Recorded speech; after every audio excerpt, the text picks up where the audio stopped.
Hi, parents, and welcome to Toddler Toolkit podcast. Today, we have Jonathan Martinez here. He is the father of two, a former special education teacher and current registered nurse with a passion for helping others. He's also an avid reader, writer, and the author and narrator of Yawnimals, a new audiobook bedtime story series designed to help kids wind down and drift off to sleep.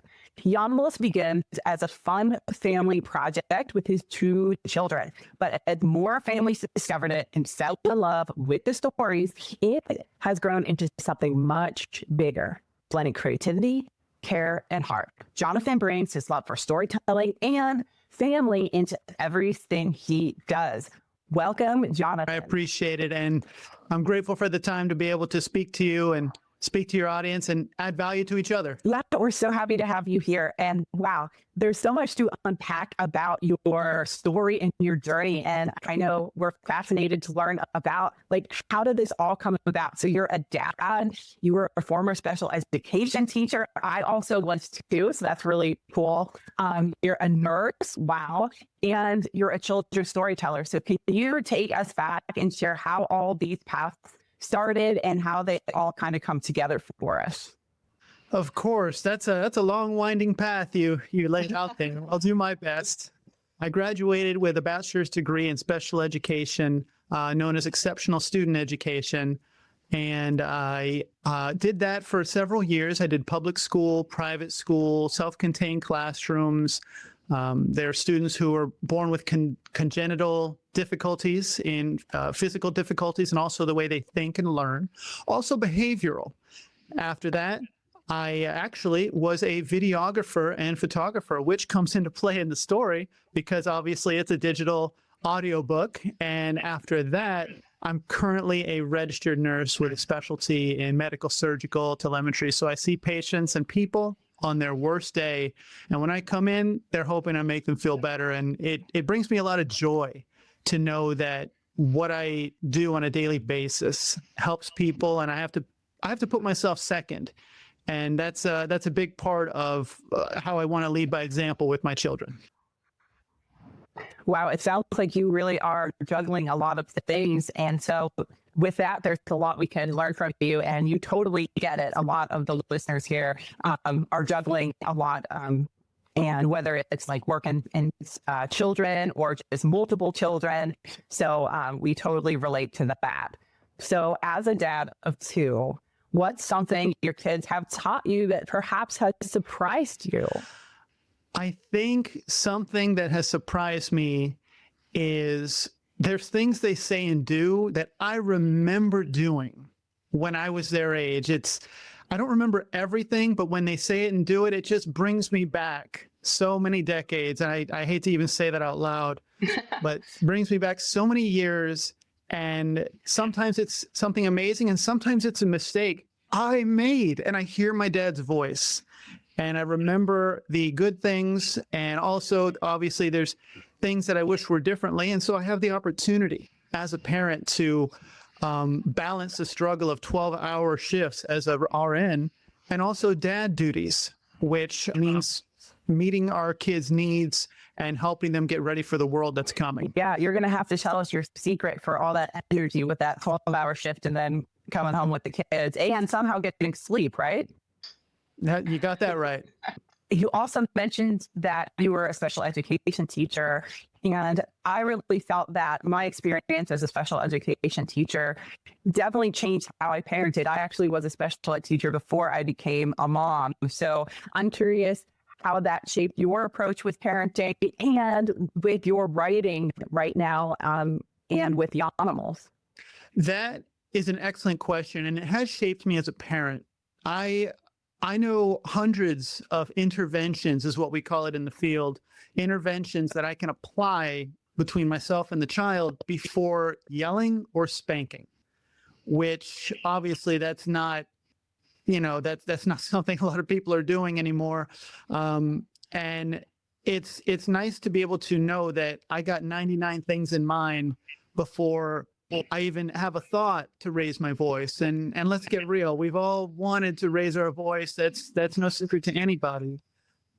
But if we don't have to do that, then wouldn't that be better to get the same outcome? And that I've taken that thought process, and I remember as a teacher, I was teaching special ed middle school. It's an interesting story because the kids were not getting the math. They were complaining about their home life, how they don't have money for the shoes, the cool new shoes, the shirt, whatever the kids were buying. And I sat back and I thought about it, and I reworked the entire assignment, and I put dollar signs in front of the math problem numbers.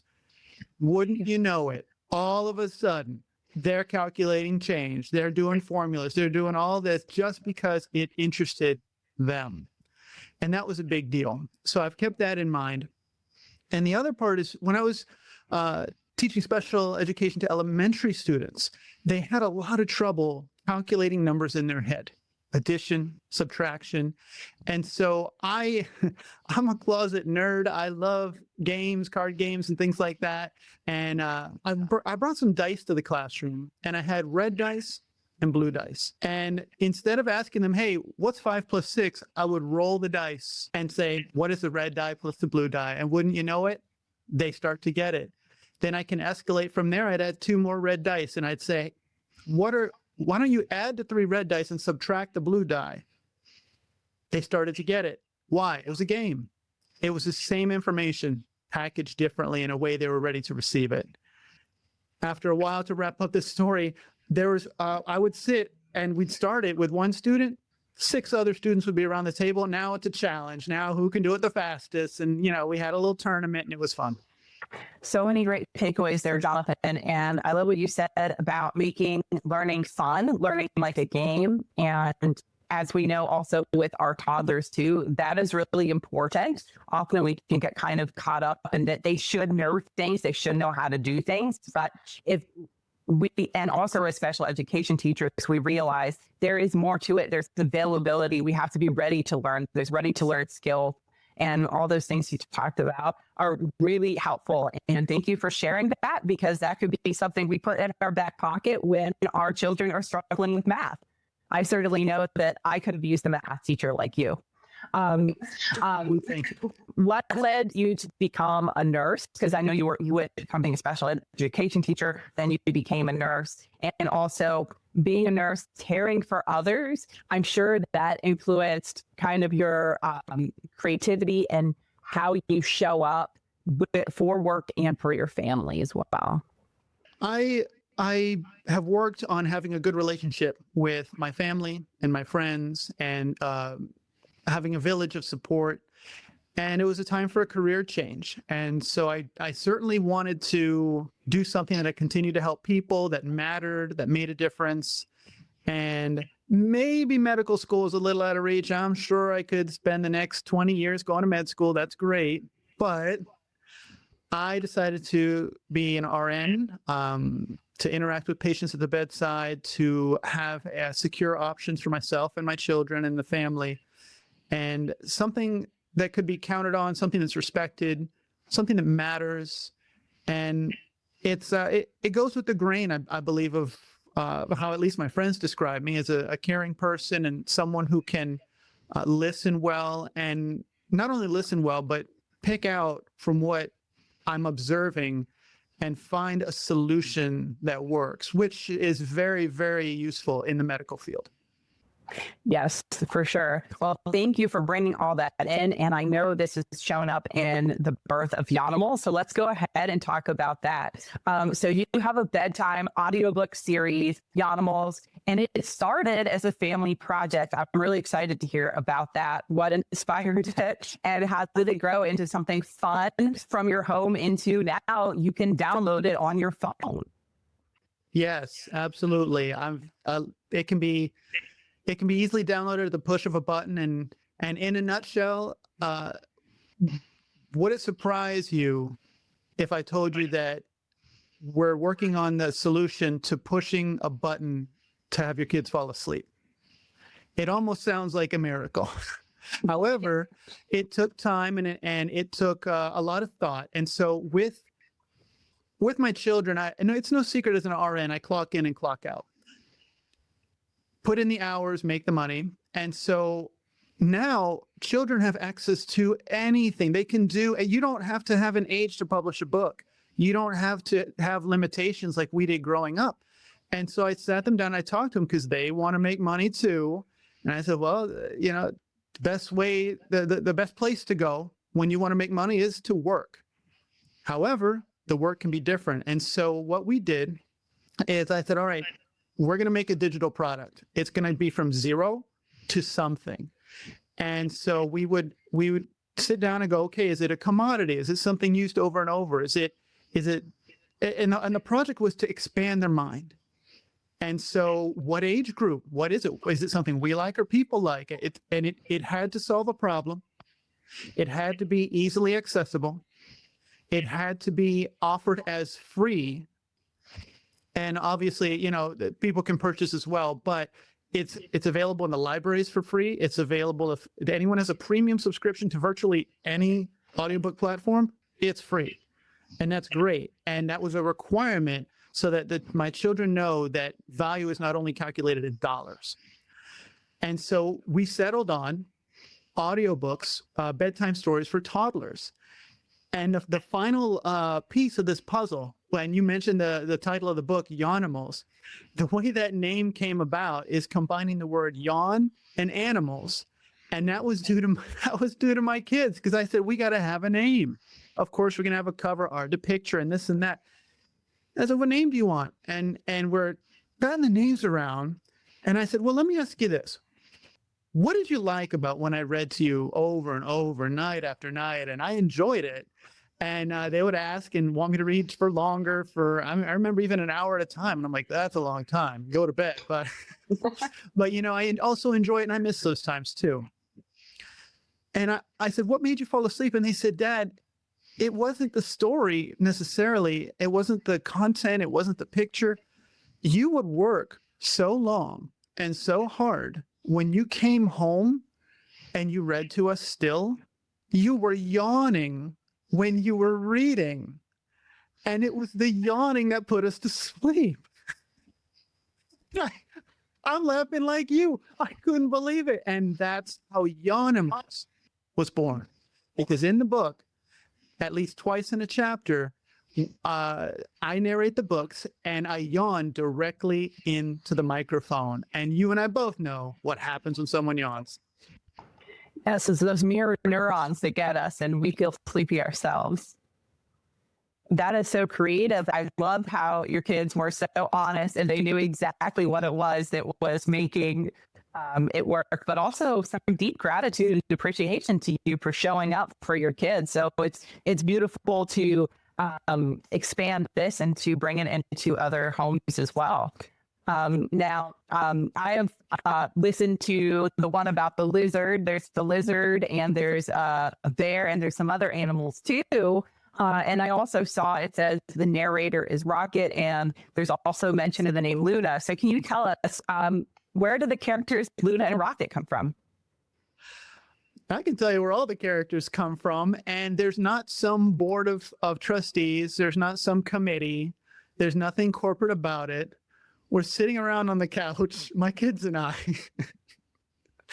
And my kids did not want to be named as helping with the illustrations. My daughter, she helps with the illustrations. My son helps with the story. They didn't want to be named. And I get that, and I understand that, and I would never force them to put their names on anything unless they want to. So I said, well, we're going to need something. And so one of my favorite authors, who's passed away now, Michael Crichton, he wrote Jurassic Park. He wrote under and when he passed on, that was a lot for me when he passed on. It was almost like a family member, because that book, it cued me on to reading. I read it in middle school, 399 pages. I remember exactly. It was great.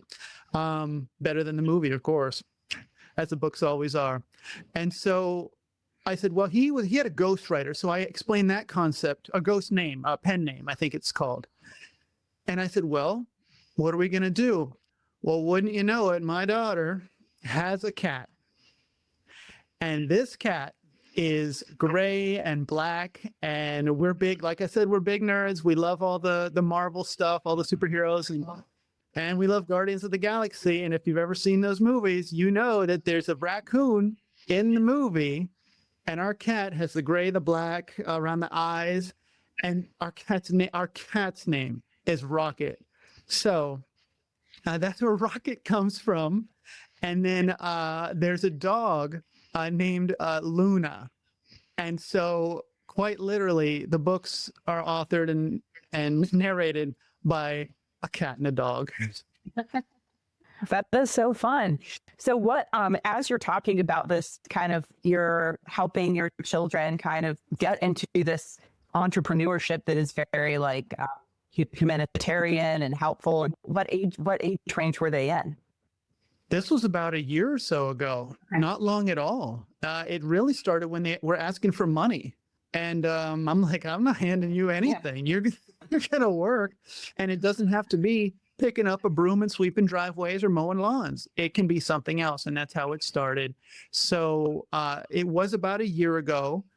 And we recorded, I think, Mikey the Monkey, the first one. Yeah. And then Benny the Bear, which is the most popular for some reason. And it's Benny the Bear Dreams of Soup. And it was that was just a random, like, well, what are we going to have him dream about? Oh, soup. I didn't know you guys like soup. Yeah. So now we're having a family discussion. I'm like, all right, I'll get more soup. And so that's kind of how that came about. And we kind of slept on it for a little bit. And then the reporting came out and I got an email and it's like, whoa, these books are moving. People they're press and play. They're listening and they're borrowing it from the library. They're at this point, I'd say at the time of this recording, we're looking at approaching 500 books moved and in over 9 countries. That's incredible. Congratulations to you and the kids for that.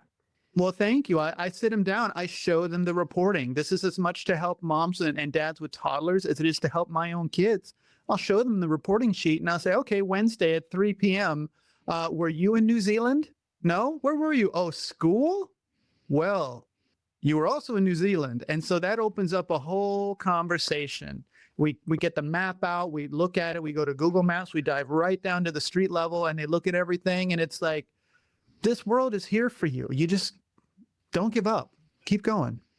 I love that. And I love instilling kind of this creative way of living entrepreneurship for the future, and kind of setting children up with this. And I think we can start this pretty young, actually, and kind of opening our kids' minds to creativity about their future, that it doesn't have to be black and white, or it doesn't have to be just what we know before, because we know things right now with technology are rapidly changing. So we're definitely setting them up for success with that. That's right. And it doesn't have to be perfect either.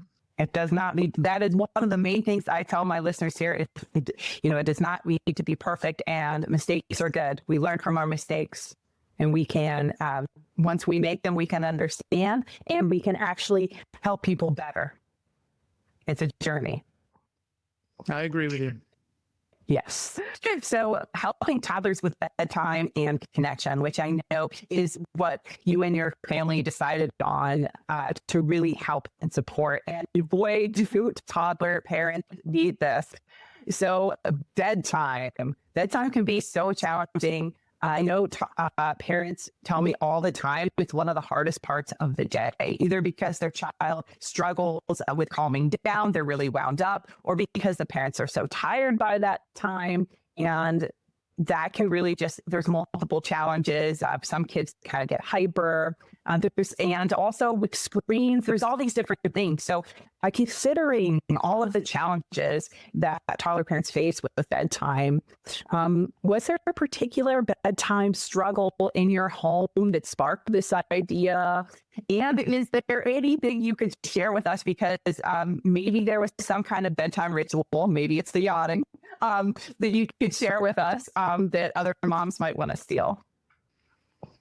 Heather, there's several, and you feel free to interrupt and stop me if you need to. The struggle is absolutely real at bedtime. It does not have to be. I believe, and not everyone believes this, but I generally believe that kids they're not generally bad. I believe they're more misled. than bad. They are children.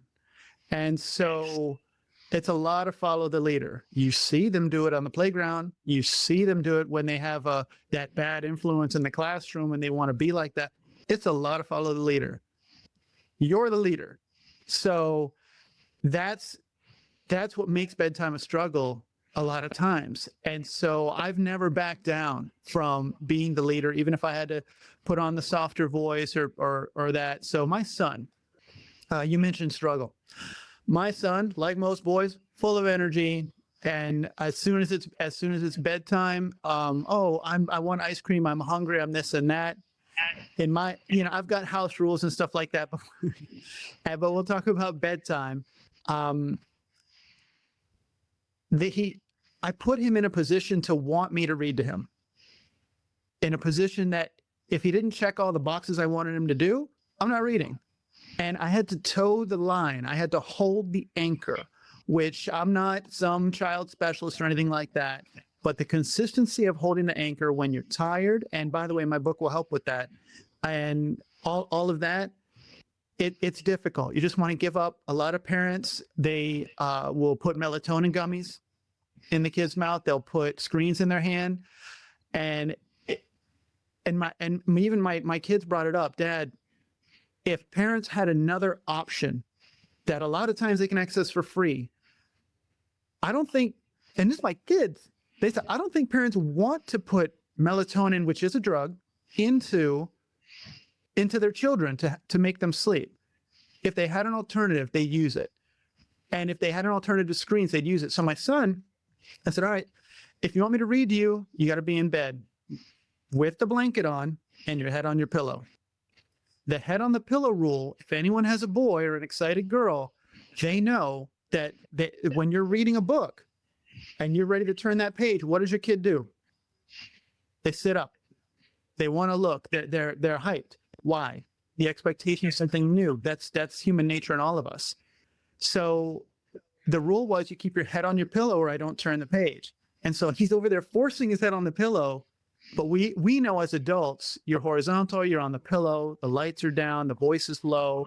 And that made a big deal because I'd be reading and he would just start to drift off to sleep. I also don't put on the voices. I don't put on the, oh man, this is exciting and this happened. It's the way I read my audiobooks, slow, drawn out. And they actually learn to like that. I found it very interesting. But that was a big deal for me. That kind of broke the cycle of my son in particular wanting to stay up during bedtime. And I'm just guessing most of your listeners, if they have access to your Toddler's Toolkit and all of that, then there's just a plethora of tools. I was looking through that. Wow.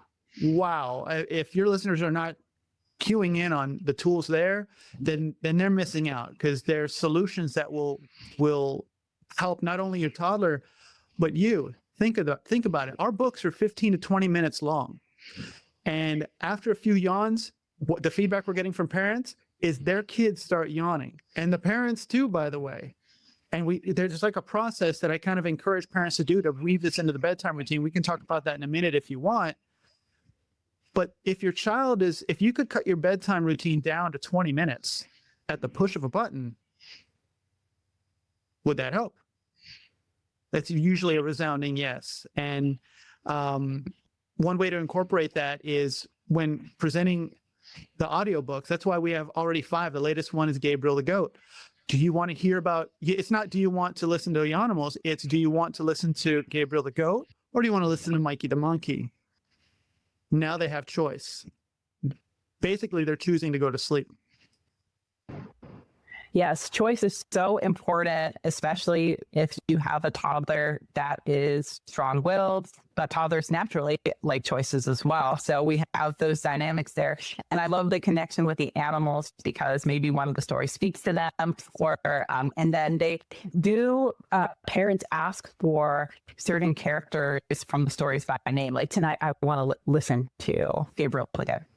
That's the feedback we're getting is that children, the parents tell us that their child has a favorite animal, and whether it's a bear or they have a friend named Benny, or maybe they like panda bears, or their name is Amanda, for Amanda the Panda, which is a great one. And so whatever the hook is, just like the dice that I was talking about earlier, just like the dollar signs, it's the outcome we want as parents. And so another solution it provides at bedtime is, I'm all for bedtime stories, but sometimes as parents, we're tired. I work 12-hour shifts. I know my kids are older now, but those 12-hour shifts, they'll wear on you. And I still read to them. And so, but sometimes I was tired and I'll admit it, you know what, just watch a screen for a few minutes and stuff. And I did it too. But when you show on the phone, you show the picture, it's a monkey sleeping on a pillow in the jungle, dreaming of bananas in a thought bubble. And you show that you can't swipe to the next picture. Kids know that. Everyone's doing on YouTube and TikTok. They know this is the only picture you get. And so now, if there's no other pictures, what is the only other way the child is going to be able to see another picture? Using their imagination. And the way they enhance their imagination is they have to close their eyes.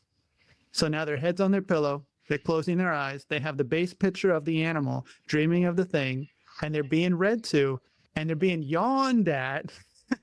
And so all of that is attacking them from multiple angles to get them to sleep. And parents are actually thanking me because now they have a little extra time.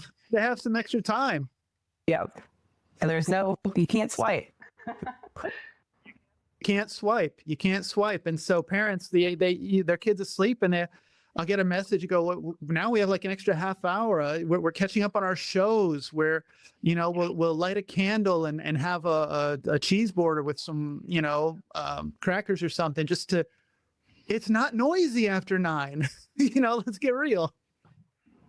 Yes, I do see that. And I think as children progress through the toddler years, it can kind of change. Like maybe when your child was going into a crib, they would just go down and you could leave the room. But then once the transition to the toddler bed, maybe then we're starting to see some of those excuses pop up. I'm hungry. I want this. You're mentioning about your son.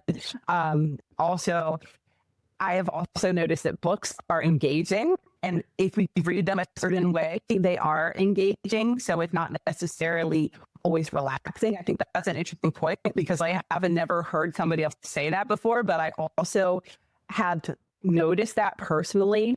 And my toddlers right now, they are 4, and like I've noticed that if they could, bedtime could be 2 hours if they could, right? And I think, I've also noticed what you're saying about, certain things used to work. We used to do something called like turtle walks where we would put like a book on their back and they would walk really slow, and we're doing like really slow gross motor movement, right? That worked at a certain age, but now it doesn't work so much anymore. And now it's this like listening to songs or really help. But last night for the first time, I actually turned on 2 of the episodes. You have the one about the bear and about the lizard dreaming the monster trucks. They love monster trucks. So I put that on, and they were like looking at it. They were like wanted to watch it because they're used to maybe watching some things, right? Like I could admit, like sometimes I put super simple songs on because guess what? For some reason, when they lie with me and they listen to those songs, they get tired. But if I don't do that, they're just like, there's 2 of them. They're twins, and they're like running around like little tornadoes, and feeding off of each other. And so I'm excited. I introduced it for the first time last night, and I'm going to do it every night. So I will keep you guys posted in a future episode and let you guys know how it's going. And I'll let Jonathan know as well, because I think this is a great idea, and it's something that they can relax and that's a little different. Because like you said, they can just kind of keep their head down, close their eyes, and they're not necessarily fidgeting with something. Because we do have like, kind of like music players where they can like change it, put it on and off, and they can kind of like fidget. But that is more like an active thing. So I love the idea that this is really cueing them into relaxing and calming. So that is such a great idea. that's beautiful to hear. I've had one parent even told me how she weaved it into the routine was that she would play it. Of course, brush your teeth, bath, all the stuff. And then when it's wind down time, of course, in the parent's mind, the clock's ticking. Like, please go to sleep. I love you, but go to sleep. And so what she did is she actually sat on the couch with a throw blanket, invited the child there, and just played it and held it there so the child looked at it. And now, like the mom was listening to it. I thought that was great. And so then you go from there, and then you listen to it in the child's room. And then, obviously, they're in the bed. And so it's like you're both like, because our kids, they want to be with us. They want to be like us. They want to do what we do. Well, that reminds me of something I did with my kids. I used to have a hard cutoff time of dad duties. The cutoff time was like, I don't know, 8. So I said, before 8 a.m., relax. Just stay alive, and then I'll take care of you from 8 to 8. But after 8, if you want to stay, if you're either going to sleep or you're doing what I'm doing, and wouldn't you know it, Heather, I was playing chess. Gosh, I was learning a language on a language learning app. Wow, gosh, that's just my personal time, and so boring for them that they just went to sleep. And so I call it, my father was in the military. I call it cutting off their supply line. And so I thought that mother's idea was wonderful. And I'm so happy to hear that you're finding value in the books. Yes, thank you. Yeah, and I love that idea from her as well about sometimes we can use it for transition, because with toddlers, transitions are often a major issue. It might seem like they're not listening, they're not complying with going to brush their teeth or to do bath or pajamas or story time. But a lot of times it's the transition that is the issue, not the actual thing that they're supposed to do. So that is very helpful. I love her creative way to transition in a calm manner. So that is really a note we can take away there. Now, for busy moms that are curious, how long are the stories? And you already kind of shared how we can use them, but how long are the stories? By design, the stories are between 15 and 25 minutes. That does not include the box set. Every 4 books, we make a box set. Right now, we're on book 5. We've already got the next 3, 6, 7, and 8. Already picked the animals. We already picked the names. And yes, they are family and friends that we know, and it's their favorite animal. And I think we're going to stick with that. I'm sure we'll run out of family and friends. And that's where the Facebook group and the social media, someone can search Yawnimals. Of course, we're everywhere, and we're just getting started. Remember, it's a family project. So we would love to engage with any listeners of our books or of your show, and maybe they have a child or a grandchild or something like that, and you want a book? Then let's engage on social media and let's do that. But as far as the timing, it's 15 to 25 minutes, and the goal is to have your child asleep in 15 to 20 minutes. I don't expect them to get to the end of any of the books. And of course, that takes time.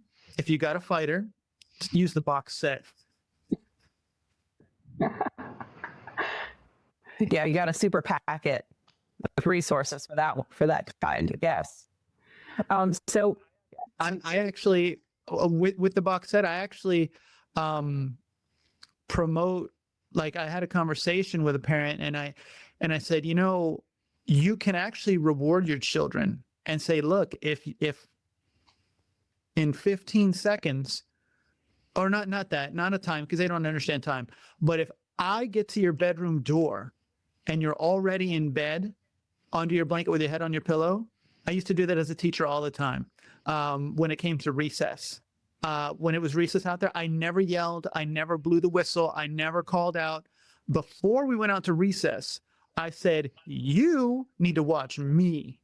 I'm not watching you. And when I get up from my picnic table where they want me to sit and observe, when I get up and I start walking towards that door, if you're there after me, here's the consequence. And wouldn't you know it? Not all the teachers, they came to me, they said, how do you do that? You didn't even call out to them. I said, they know, they're smart. And so if the child goes to bed and does the things you want, then instead of one audiobook, which it really doesn't matter to us, you can play the whole box set. Oh, wow. They get to choose. They get to have so much more. More what? More yawning, more, calming down, more relaxing, which is both results we want. I love those proactive strategies with the recess. That's what it is. You were upfront, you set expectations, and you use proactive strategies, and those are the strongest ones. And we could use Yawnimals as a proactive strategy for bedtime. What's one of your favorite pieces of feedback you've gotten from a family? I remember being exhausted. I remember being tired, too tired. I would come out from reading the book and they're asleep. I remember my muscles hurting from the position I was sitting in. I remember coming out to a sink full of dishes. I remember, oh man, I got to pick this up. I still have to do things. I don't have time. I have to go to work tomorrow. But I do not want to let my tiredness sacrifice benefit to my children.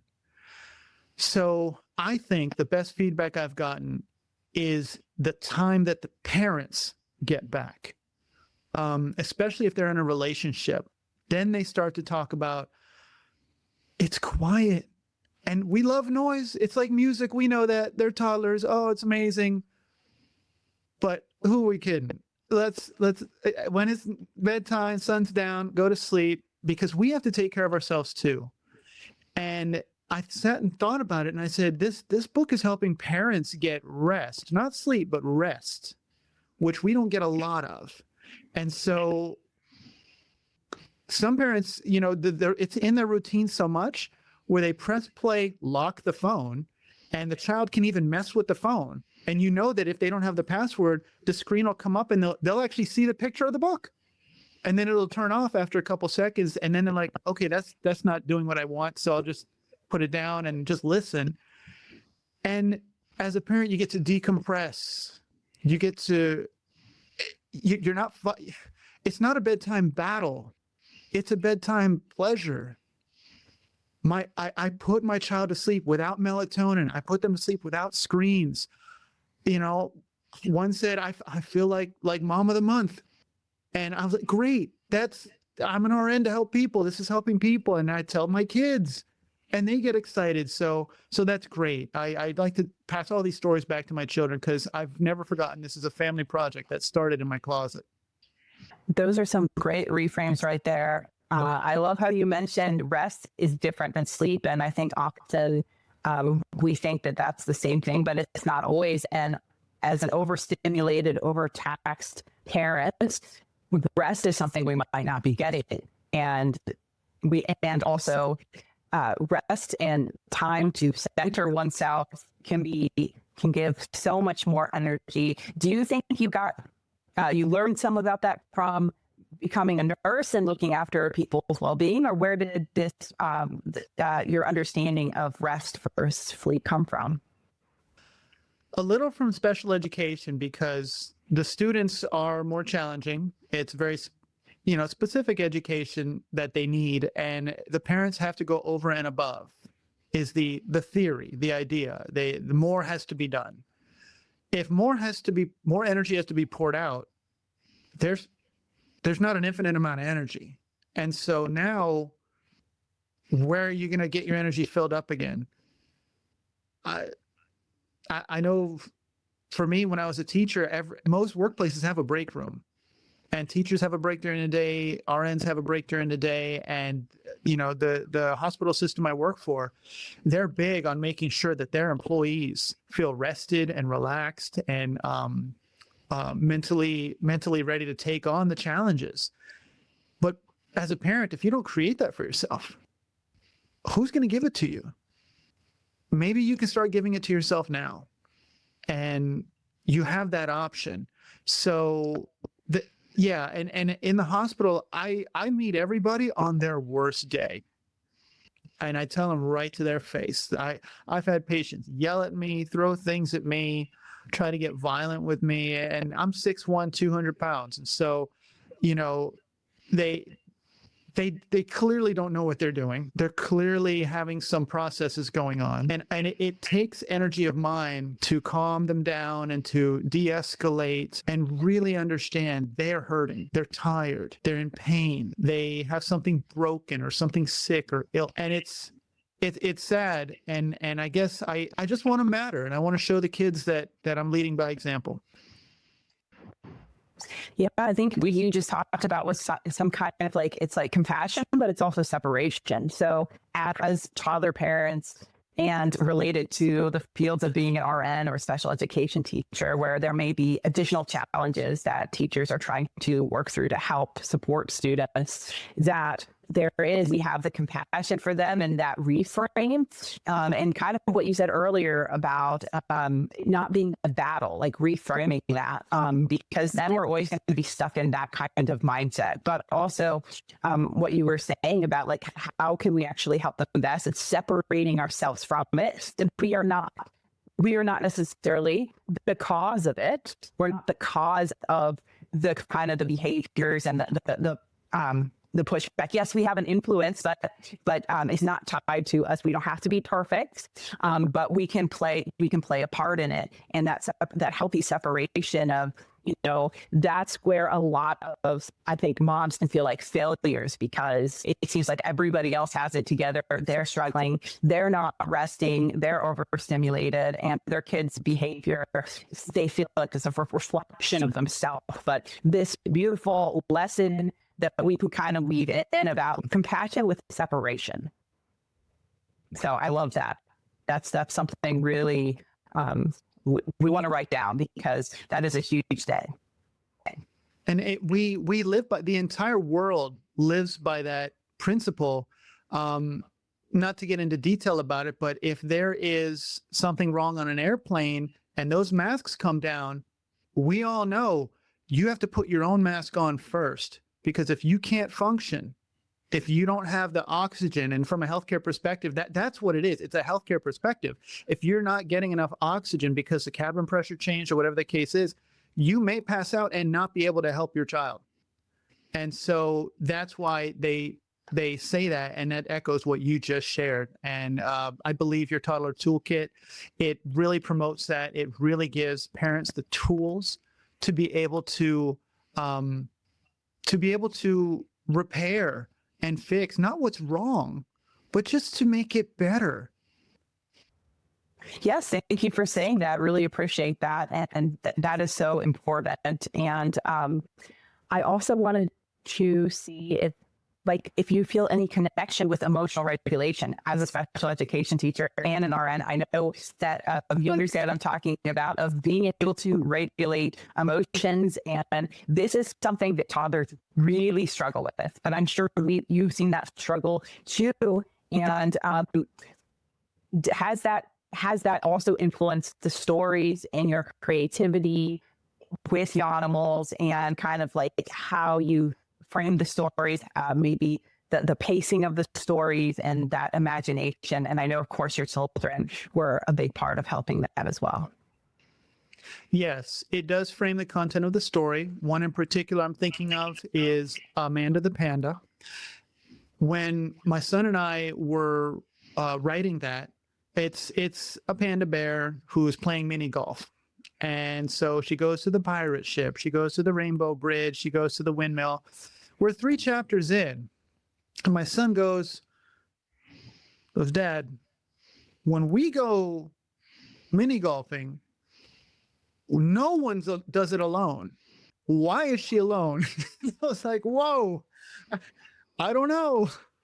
And he goes, can we have Mikey the monkey swing in? I said, wow, that's why, one of the reasons I'm doing this. I told him, I want you to take ownership. Yes, we can have Mikey the monkey swing. Mikey comes in. Now they're skipping along and they're doing this and that. They're encouraging each other now because there's 2 people talking. There's no negativity. It's all positive morals, positive messages, teamwork, etc. And that's a super big deal, because the more we can reinforce that with our children, the better. And when you talk about the emotions, and it's my belief that as parents, no matter how difficult it gets, that we need to be the emotional mountain that our toddlers' waves crash into. It is not, I don't consider it their fault that there's unregulated emotions. They're 2, they're 3. And we as adults sometimes have trouble regulating it. I'll admit to that. And so to be that mountain, to hold the line, to hold the anchor, to stay solid. Now your toddler is now expecting a solid foundation. And it's happened with my daughter a little more than my son when the emotions come out. Not to get into too much detail, but I think the emotions came out in her particularly. She would then go off and come back to me and say, sorry, I knew I was emotional. I'm not saying she was a toddler at this time, but she grew to understand I was emotional. I had a low point. Thank you for being solid. And in a kind of an unusual way, she believed I was safe enough to do that too. She knew I wasn't going to yell. She knew I wasn't going to raise a hand. I wasn't going to do any of that. So she felt safe enough. So if your toddler's going all out, a part of them may feel safe enough to do that with you. And you should feel happy that they do that, and privileged that you have another human being that is willing to show you their unregulated emotions. And it's tough at the time, but when you sit back and think about it, it's a real privilege. And that's another really great reframe, because often as parents can feel like my child is so much better, well-behaved for a teacher maybe, or for grandma, or for other people, but then they're taking it all out on me. But this is a great reframe for parents to hear. It's because they actually feel safe with you and you are the trusted caregiver. So, Jonathan, is there anything new coming up? Anything new that you and the kids are dreaming up for Yawnimals? Yes. Like I said earlier, we just signed on. I'm not that good with social media right now. My daughter's way better at it. And so we just put all the names and made names for TikTok and YouTube and all that. And so I guess what's new is watching my children, and my daughter, she wants to kind of participate in kind of taking the lead on the social media and reading and seeing how things go. And I want them to see that social media is not always, unfortunately, a lot of times it's skin everywhere, and it doesn't have to be that way. It can be useful. It can be profitable. It can be positive, and it can help people. And so that's something new. So we launched if you just search Yawnimals on whatever social media you're on, it should come up. And then I think that the next thing, we've already picked the book 5, 6, and 7. The latest book is Gabriel the Goat, Dreams of Soccer. So I know there's a lot of soccer fans out there. And yes, it is a play on words, GOAT, greatest of all time. And I'll give you one guess who picked that as their book. And then we've got cousins who are claiming names and stuff like that. And so I would be interested to hear from parents on social media what they want different. Do they want the books longer, shorter? It's maybe a certain type of moral or a theme, or even things, some parents are kind of tuned in. Maybe the treble is too low. Maybe the bass is too high, whatever the case is. I'm just a dad trying to teach my kids that the world isn't all boxing gloves and a fight, that there's parents like your listeners that are benefiting from not only this episode, but all your previous episodes of the library that you've created. And I think, and there is one other thing that we're doing that's not necessarily Yawnimals, and it's just kind of like a test. It's the same concept, but for adults. And so it follows the same low tone, the same yawning, all of that.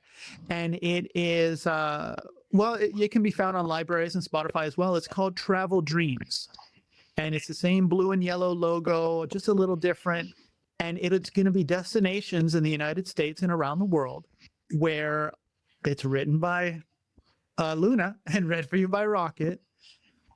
And it's an hour long, because as adults, sometimes it takes a little bit longer, but it's just it's a verbal waterfall of adjectives and adverbs and destinations and all of that in a low, relaxing way that is designed for an adult who's dealing with having to take melatonin as an adult, who's dealing with the anxiety when they sleep, the depression, all these other things. And it's a pretty common expression that the best way, to not think of a pink elephant is not to tell yourself, don't think of it, it's to think of something else.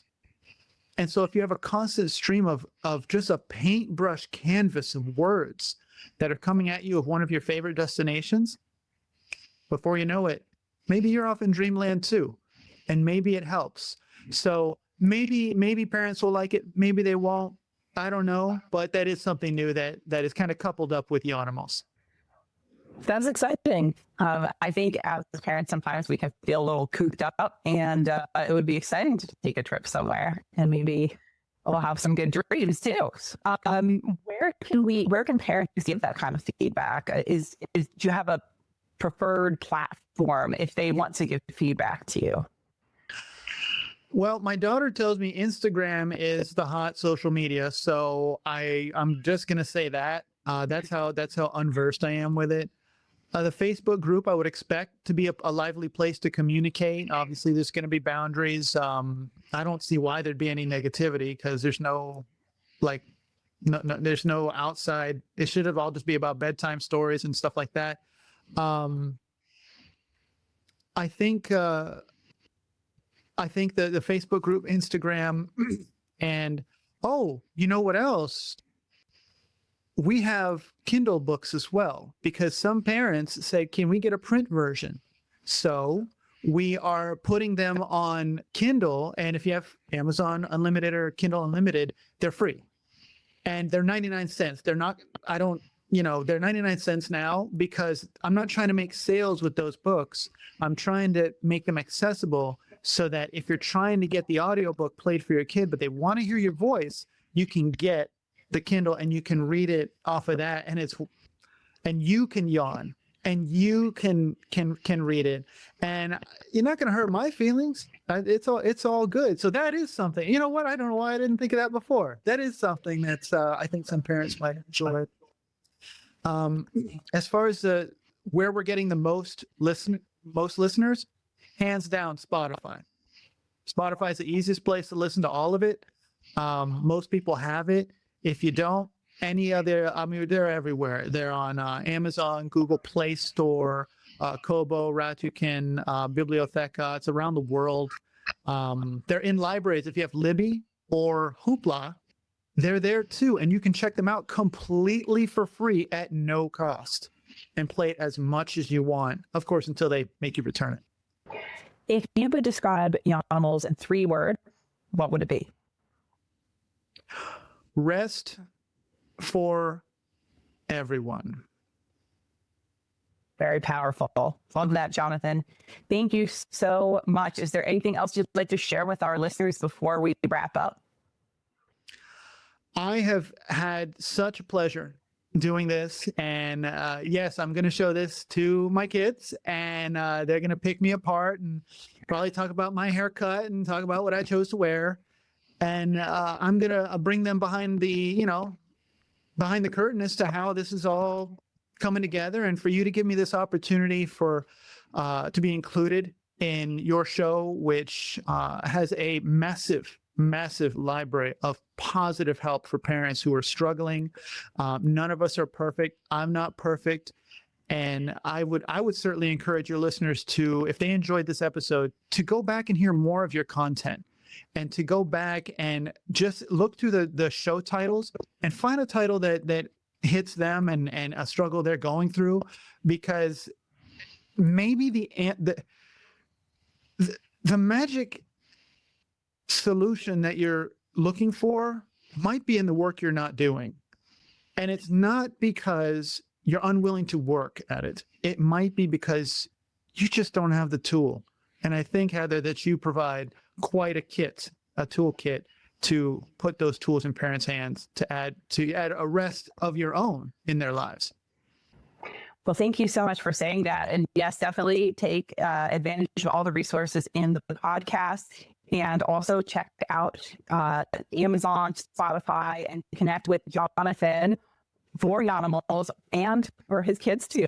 And big congratulations to his kid for such an entrepreneur type upcoming that they're doing. And it's very inspiring. I love the teamwork, love the family support and message that is weaving through all of everything that you do to help support toddler parents. And join their Facebook group, find them on Instagram, and let them know how it's going. Thank you so much, Jonathan. We really appreciate you, and I hope everybody enjoyed. We'll talk to you next episode. All right, bye, everybody.